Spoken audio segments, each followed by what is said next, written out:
Who are the DuBois? That's an interesting question. So the DuBois are just like a very close, loving, thoughtful family.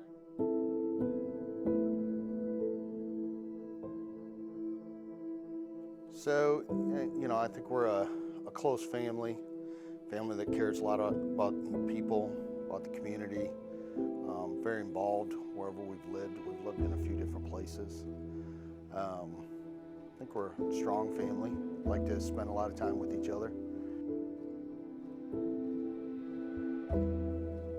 So I would say the biggest thing is how close we are. My dad's my best friend, so that's not something that everybody can say.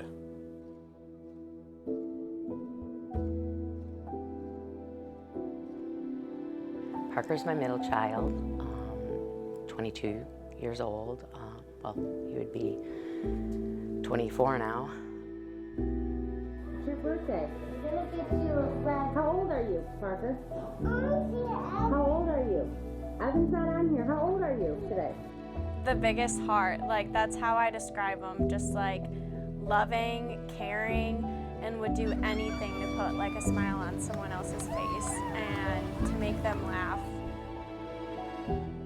It's funny because, we're brothers, but he's kind of more outgoing, he's always happy and always going out and seeing how he can help others and make somebody smile.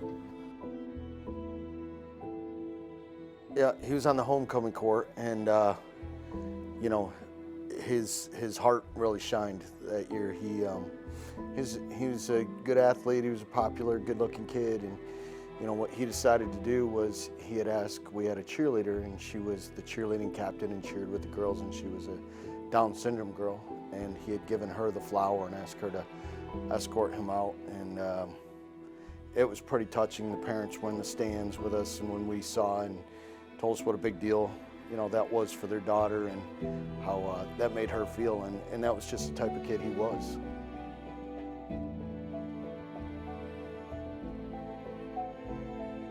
My son struggled with, depression. I never saw it, didn't see that part of him. He was all smiles. What, you need help? He'd be there to help you. Someone that is depressed could look so happy through the day, bubbly, but you don't know. I always say, like, everyone has their unknown battles, and you never know what someone's going through. I think it's very tough to understand that. And I think that's why it's very hard to try and be there for somebody who is going through that when you don't understand and you don't know how. So let's talk about January 15th, 2021. Walk me through that day. The nightmare, yeah. Wow. Slow motion, January 15th, it was a 2021, it was a Friday. So I got into work and I got a call from one of his buddies that he works with and said, hey, can you try and get in touch with Parker? He's not answering the phone. So they're calling me saying I can't get a hold of him. I'm at work. So I immediately get in my car and head that way to his apartment. January 15th, I kept getting texts through my Apple Watch of like Evan saying, hey, like I'm coming to pick you up. I need you to tell your work that you're gonna be gone. And I didn't understand what he was saying because it was so random. Driving and just being like a mile away and seeing cops going that way and going, Lord, don't let them make the turn. So much you go through your mind. What could I have done differently? What could I have done differently? He said, Mom's on the way there. At this time, Evan was in Michigan. I think you ought to get over there and check on him. So I immediately left the meeting, got in my car, drove over there. And the whole thing, even today, I remember it, it was very, very surreal.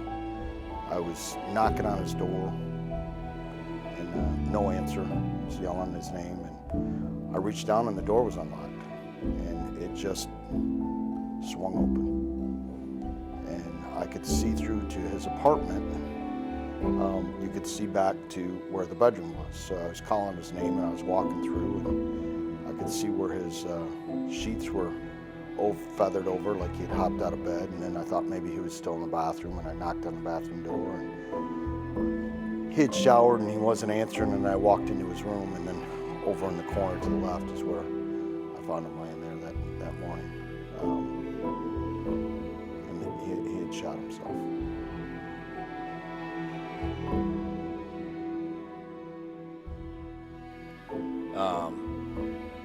I was on the phone with my mom, and when she arrived, there were police cars everywhere.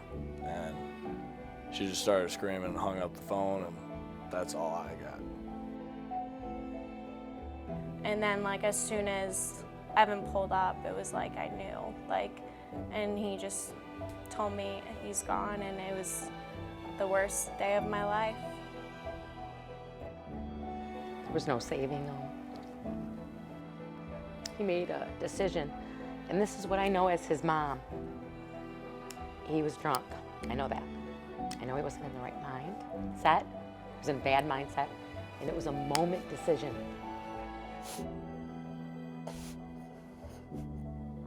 My son was struggling harder than I think any of us thought to make a decision like this. And I'd ask him to, and any parent out there that talks to your kid, he was going through temporary problems, but he made a permanent decision. It's a permanent outcome on a temporary problem.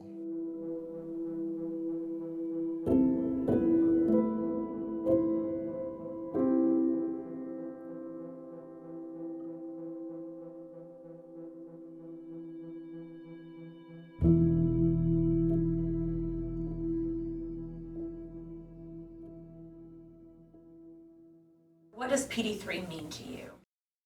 PD3 is all about just any way possible trying to help people that might be suffering from some of the same things that our son was suffering from.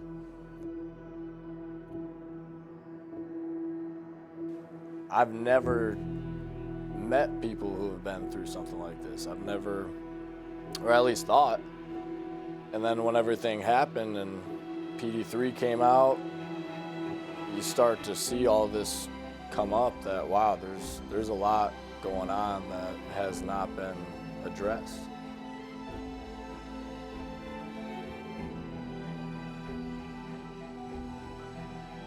And you just gotta be okay talking about the uncomfortable conversation. How are you feeling?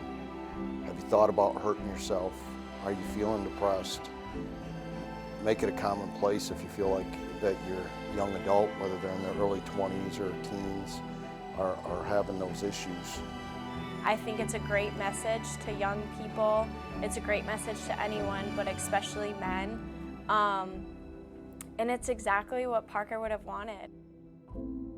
We're doing stuff, and it's happening, and we're learning as we go.